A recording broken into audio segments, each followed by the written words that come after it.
Hi ನಮಸ್ಕಾರ, ಯಾಶ್ವಿ ವ್ಲಾಗ್ಸ್ಗೆ ಸ್ವಾಗತ. ಈ ವಿಡಿಯೋ ನನ್ನ ಮಕ್ಕಳದು ಈವ್ನಿಂಗ್ ರೂಟೀನ್ ಆಗಿರುತ್ತೆ. ಸೊ ಸ್ಟಾರ್ಟ್ ಮಾಡೋಕ್ಕಿಂತ ಮುಂಚೆ ನನ್ನ ಮಕ್ಕಳ ಬಗ್ಗೆ ಸ್ವಲ್ಪ ಇಂಟ್ರೊಡಕ್ಷನ್ ಕೊಡ್ತೀನಿ. ನನಗೆ 2 ಮಕ್ಕಳು, ಒಬ್ಬ 10 ವರ್ಷ, ಇನ್ನೊಂದು 4 ವರ್ಷ. ಸೊ ನನ್ನ ಮಗನ ಹೆಸರು ಯಶಸ್ ಅಂತ, ಹಾಗೆ ಮಗಳ ಹೆಸರು ಶಾನವಿ ಅಂತ.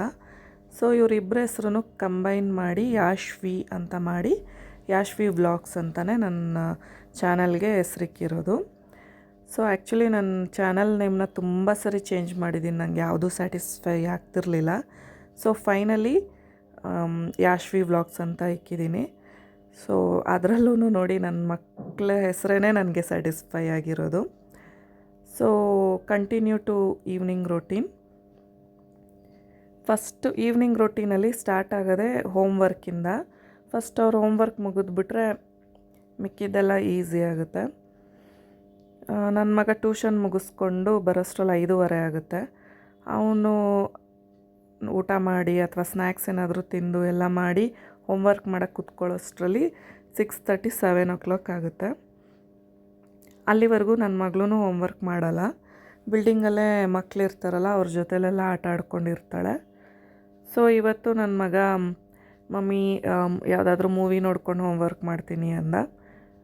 ಸೊ ನಾನು ಹಾಕೋ ಅಂತ ಹೇಳಿದೆ. ಸೊ ಕಾಂತಾರ ಮೂವಿ ನೋಡಿಕೊಂಡು ಹೋಮ್ವರ್ಕ್ ಮಾಡ್ತಾ ಇದ್ದಾನೆ. ಸೊ ಇಬ್ರಿಗೂ ಒಂದೇ ಟೈಮಲ್ಲಿ ಹೋಮ್ವರ್ಕ್ ಮಾಡಿಸೋದ್ರಿಂದ ಒಂದು ಸ್ವಲ್ಪ ಪೀಸ್ಫುಲ್ ಟೈಮ್ ಸಿಗುತ್ತೆ ನನಗೆ. ಇಲ್ಲ ಫಸ್ಟೇ ಮಗಳಿಗೆ ಹೋಮ್ವರ್ಕ್ ಮಾಡಿಸ್ಬಿಟ್ರೆ ಅವಳು ಒಂದು ಸ್ವಲ್ಪ ಈ ಟೈಮಲ್ಲಿ ಕ್ರ್ಯಾಂಕಿಯಾಗಿ ಆಡ್ತಾ ಇರ್ತಾಳೆ. ಸೊ ಅದಕ್ಕೋಸ್ಕರ ಅವಳಿಗೂ ಪೆಂಡಿಂಗ್ ಇಡ್ತೀನಿ, ಹೇಗಿದ್ರೂ ಆಟ ಆಡ್ಕೊಂಡಿರ್ತಾಳೆ ಅಂದ್ಬಿಟ್ಟು. ಅವಳು ಇನ್ನೂ LKG ಅಲ್ವಾ, ಅವಳೇ ಹೋಮ್ವರ್ಕ್ ಮಾಡೋಕ್ಕಾಗಲ್ಲ. ಅದಕ್ಕೆ ಅವಳಿಗೆ ಚುಕ್ಕಿ ಇಟ್ಕೊಡ್ತೀನಿ. ಅವಳೇ ಕೇಳಿದ್ದು ಚುಕ್ಕಿ ಇಡಬೇಕು. ಅವಳು ಕನ್ನಡ ಮ್ಯಾಮು ಚುಕ್ಕಿ ಇಟ್ಕೊಡ್ತೀನಿ ಅಂತ ಹೇಳ್ಕೊಟ್ಟಿದ್ದಾರೆ. ಸೊ ಅವಳು ಯಾವಾಗಲೂ ನನಗೆ ಮಮ್ಮಿ ಚುಕ್ಕಿ ಇಟ್ಕೊಡು ಅಂತಿರ್ತಾಳೆ. ಸೊ ಚುಕ್ಕಿ ಎಲ್ಲ ಇಟ್ಕೊಟ್ರೆ ನೀಟಾಗಿ ಬರೀತಾಳೆ. ಅವಳು ತುಂಬ ಇಂಟೆಲಿಜೆಂಟ್ ಇದ್ದಾಳೆ. ಈ ಸರಿ ಮಾರ್ಕ್ಸ್ ಕೂಡ ಫಸ್ಟ್ ಎಕ್ಸಾಮಲ್ಲೇ 99% ತೆಗೆದಿದ್ಲು. ಅಷ್ಟು ಇಂಟೆಲಿಜೆಂಟ್ ಇದ್ದಾಳೆ. ಮಗ ಕೂಡ ಇಂಟೆಲಿಜೆಂಟೇ, ಬಟ್ ಅವನು ಕೊರೋನಾ ಟೈಮಲ್ಲಿ ಅವನಿಗೆ LKG UKG ಸರಿಯಾಗಿ ಆಗಿಲ್ಲ. ಡೈರೆಕ್ಟ್ ಫಸ್ಟ್ ಸ್ಟ್ಯಾಂಡರ್ಡಿಗೆ ಸೇರಿಸಿದ್ದು. ಸೊ ಅವನು ಇನ್ನೂ ಆ ಲರ್ನಿಂಗ್ ಪ್ರೋಸೆಸ್ಸಲ್ಲಿದ್ದಾನೆ.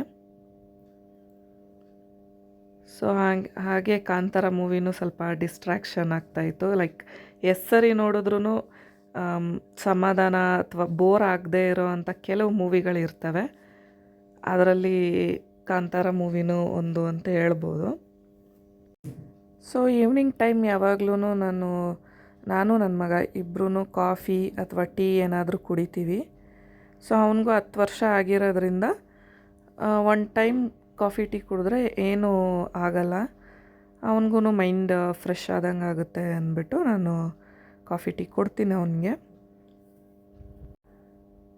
ಟೀಗೆ ಇಕ್ಬಿಟ್ಟು ಬಂದು ನನ್ನ ಮಗಳಿಗೆ ಸ್ವಲ್ಪ ಹೋಮ್ವರ್ಕ್ ಮಾಡಿಸ್ತಿದ್ದೆ. ಅಂದರೆ ಯಾವುದಾದ್ರೂ ಹೊಸ ವರ್ಡ್ ಹೇಳ್ಕೊಟ್ಟಿರ್ತಾರಲ್ವ, ಅದನ್ನು ಅವಳಿಗೆ ಸಡನ್ನಾಗಿ ಬರೆಯೋಕ್ಕೆ ಬರಲ್ಲ. ಆಮೇಲೆ ಈ ಥರ match the following, fill in the blanks ಈ ಥರ ಕೊಟ್ಟಿದ್ರು ಅವಳಿಗೆ ಅದಷ್ಟು ಅರ್ಥ ಆಗಲ್ಲ ಹೆಂಗೆ ಬರೆಯೋದು ಅಂತ. ಸೊ ಅದನ್ನೆಲ್ಲ ಜೊತೆಲೇ ಕೂತ್ಕೊಂಡು ಬರೆಸ್ಬೇಕಾಗುತ್ತೆ. ಹೋಮ್ವರ್ಕ್ ಎಲ್ಲ ಮಾಡಾದ್ಮೇಲೆ ಅವಳು ಎಲ್ಲ ಫುಲ್ ಪ್ಯಾಕಿಂಗ್ ಮಾಡ್ಕೊತಾಳೆ. ಈ ವಿಷಯದಲ್ಲಂತೂ ನನ್ನ ಮಗ ಕೂಡ ಸೋಂಬೇರಿ. ನಾನು ಒಂಥರ ಸೋಂಬೇರಿನೇ ಬಿಡು, ಬೆಳಗ್ಗೆ ತಾನೇ ಇರೋದು ಸ್ಕೂಲು, ಬೆಳಗ್ಗೆ ಪ್ಯಾಕ್ ಮಾಡೋಣ ಅನ್ನೋ ರೀತಿಯಲ್ಲಿ ಮನಸ್ಸಿರುತ್ತೆ.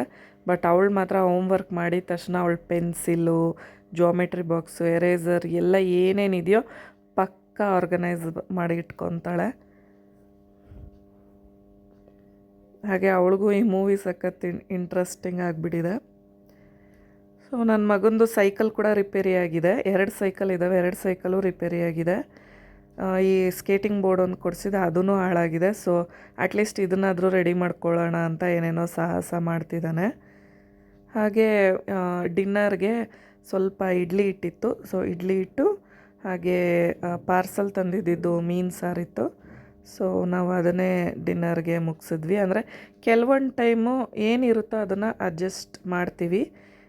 ಎವ್ರಿ ಟೈಮು ಚೆನ್ನಾಗೆ ಕುಕ್ಕಿಂಗ್ ಮಾಡಿಕೊಂಡೇ ತಿನ್ನಬೇಕು ಅಂತೇನಿಲ್ಲ. ವೇಸ್ಟ್ ಮಾಡ್ದಲೇ ಏನಿರುತ್ತೋ ಅದನ್ನು ಅಡ್ಜಸ್ಟ್ ಮಾಡಿಕೊಂಡು ತಿನ್ನಬೇಕಾಗುತ್ತೆ ಕೆಲವೊಂದು ಸರಿ. ಸೊ ಅದನ್ನೇ ನಾನು ನನ್ನ ಮಕ್ಳಿಗೂ ಕಲಿಸಿದ್ದೀನಿ. ಏನಿದ್ರೂ ಅಡ್ಜಸ್ಟ್ಮೆಂಟ್ ಮಾಡ್ಕೋಬೇಕು ಅನ್ನೋದನ್ನು ಕಲಿಸಿದ್ದೀನಿ. ಸೊ ನನಗಂತೂ ನನ್ನ ಮಕ್ಕಳು ಗಾಡ್ಸ್ ಗಿಫ್ಟ್ ಅಂತ ಹೇಳ್ಬೋದು. ಏನಿದ್ರೂ ಅಡ್ಜಸ್ಟ್ ಮಾಡ್ಕೊತಾರೆ, ಏನು ಹೇಳಿದ್ರು ಕೇಳ್ತಾರೆ. ಸೊ ಹೋಮ್ವರ್ಕ್ ಎಲ್ಲ ಆಗಿ ಡಿನ್ನರೂ ಆದಮೇಲೆ ಯೂಶ್ವಲಿ ನಾನು ಒಂದು ದಿವಸ ಬಿಟ್ಟು ಒಂದು ದಿವಸ ಸ್ನಾನ ಮಾಡಿಸ್ತೀನಿ. ಸ್ನಾನ ಮಾಡ್ಸೋಕ್ಕೆ ಅಂತ ಏನು ರೋಟೀನ್ ಅಂತ ನಾನು ಇಟ್ಕೊಂಡಿಲ್ಲ. ಈವ್ನಿಂಗ್ ಟೈಮ್ ಫ್ರೀ ಇದ್ದರೆ ನಾನು ಈವ್ನಿಂಗ್ ಮಾಡಿಸ್ತೀನಿ, ಇಲ್ಲ ಬೆಳಗ್ಗೆ ಒಂದು ಫ್ರೀ ಇದ್ದರೆ ನಾನು ಬೆಳಗ್ಗೆ ಮಾಡಿಸ್ತೀನಿ. ಸೊ ಈವ್ನಿಂಗ್ ಟೈಮ್ ಸ್ನಾನ ಮಾಡಿಸ್ದಾಗ ಮಾತ್ರ ಬಾಡಿ ಲೋಷನು ಎಲ್ಲ ಹಚ್ಚಕ್ಕೆ ಟೈಮ್ ಇರುತ್ತೆ. ಸೊ ಈವ್ನಿಂಗೇ ಪ್ರಿಫರ್ ಮಾಡ್ತೀನಿ ನಾನು. ಈವ್ನಿಂಗ್ ಅಂದರೆ ನೈಟ್ ಒಂದು 8 o'clock ಹಂಗೆ ಪ್ರಿಫರ್ ಮಾಡ್ತೀನಿ ನಾನು ಸ್ನಾನ ಮಾಡ್ಸೋಕ್ಕೆ. ಯಾಕಂದರೆ ಆ ಟೈಮಲ್ಲಿ ನಿಧಾನಕ್ಕೆ ಬಾಡಿ ಲೋಷನ್ ಹಚ್ಬೋದು, ಕ್ರೀಮ್ ಹಚ್ಬೋದು, ಕೂದಲೆಲ್ಲ ಒಣಗಿಸ್ಬೋದು. ಸೊ ಈ ನೈಟ್ ಸ್ನಾನ ಮಾಡಿಸೋದೆ ಬೆಟರ್ ಅಂತ ನನಗೆ. ಮತ್ತು ಬೆಳಗ್ಗೆ ಎದ್ದು ಈಸಿಯಾಗಿ ಜಲ್ದಿ ಬರೀ ಹಲ್ಲುಜ್ಜಿ ಮುಖ ತೊಳೆದು ಕಳಿಸ್ಬಿಡ್ಬೋದು ಸ್ಕೂಲ್ಗೆ ಅಂದ್ಬಿಟ್ಟು ನೈಟ್ ಸ್ನಾನ ಮಾಡಿಸೋದು ಬೆಟರ್ ಅನ್ನೋದು ನನ್ನ ಆಪ್ಷನು.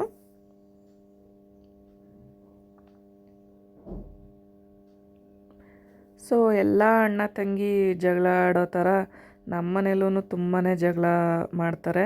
ಇಷ್ಟು ಏಜ್ ಡಿಫ್ರೆನ್ಸ್ ಇದ್ರೂ, 6 ವರ್ಷ ಏಜ್ ಡಿಫ್ರೆನ್ಸ್ ಇದ್ರೂ ಇವರಿಬ್ಬರು ಸಖತ್ ಅಂದರೆ ಸಖತ್ ಜಗಳ ಆಡ್ತಾರೆ. ನನಗೇನು ಇವನು ಅಮ್ಮು ತುಂಬ ಚಿಕ್ಕವಳು, ತುಂಬ ಪ್ರೀತಿಯಿಂದ ನೋಡ್ಕೋ, ಮಗಳ ಥರ ನೋಡ್ಕೋ ಹಿಂಗೆಲ್ಲ ಹೇಳ್ಕೊಡ್ತೀನಿ. ಬಟ್ ಏನಿದ್ರೂ ಅದೆಲ್ಲ ಇಂಪಾಸಿಬಲ್ ಅಂತ ಹೇಳ್ಬೋದು.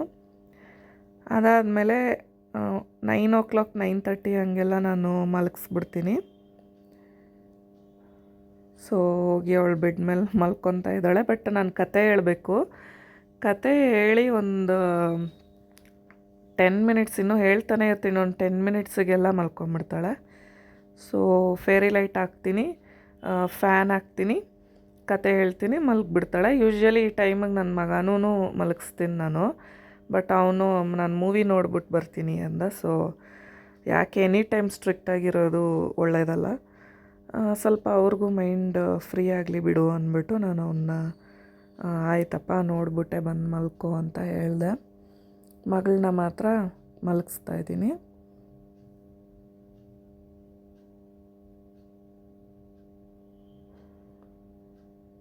ಸಮ್ಟೈಮ್ಸ್ ಕೆಳಗಡೆ ಕೂತ್ಕೊಂಡೇ ಕತೆ ಹೇಳ್ತೀನಿ, ಸಮ್ಟೈಮ್ಸ್ ನಾನು ಅವಳ ಪಕ್ಕನೇ ಮಲ್ಕೊಳ್ತೀನಿ. ಲೈಕ್ ನನಗೆ ಕತೆ ಹೇಳೋಕ್ಕೆ ಮೂಡಿಲ್ಲ ಅಂದಾಗ ಅವಳ ಪಕ್ಕನೇ ಈ ಬೆಡ್ ಮೇಲೆ ಮಲ್ಕೊಂಡು ಮಲಗಿಸ್ಬಿಡ್ತೀನಿ. ಬಟ್ ನಿಜ ಹೇಳ್ಬೇಕಂದ್ರೆ ಮಕ್ಕಳಿಲ್ಲ ಅಂದರೆ ನನಗೆ ನಿದ್ದೆನೇ ಬರೋಲ್ಲ, ನನ್ನ ಪಕ್ಕದಲ್ಲಿ ಮಕ್ಕಳಿಲ್ಲ ಅಂದರೆ.